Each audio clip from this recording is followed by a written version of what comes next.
در همایش به دهها جوان شهر قرغانتپه کارمندان پلیس کتاب‌ها درباره خطر تروریسم و افراطگرایی تقسیم کردند.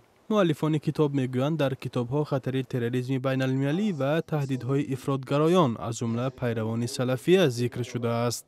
این در اساس همون تحلیل‌هایی که از پرونده‌های جنایتی از شخصانی که به واسطه با آنها ما صحبت گذاشتیم ملاقات کردیم و آنها در این باره ما اطلاعات دادن در این دستگاه آورده شد.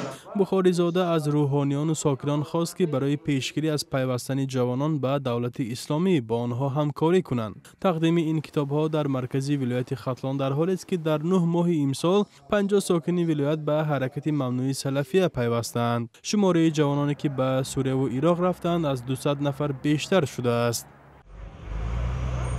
قبلا وزارت امور داخله فیلمی را با نام 100 پشیمانی از سوریه آماده کرده بود که اکثر دکان‌های دیسک فروشی به سودا گذاشته بودند. این فیلم لحظه‌های بازگشت شهروندان تاجیکستان را از میدان‌های جنگ سوریه و یا مرز ترکیه نشان می‌دهد. جوانانی را که از کرده پشیمان شدند و با کمک مقامات به تاجیکستان برگشتند. مقامات می‌گویند تاکنون 1100 شهروند تاجیکستان به صف گروه دولت اسلامی در سوریه و عراق پیوستند و 300 نفرشان کشته شدند.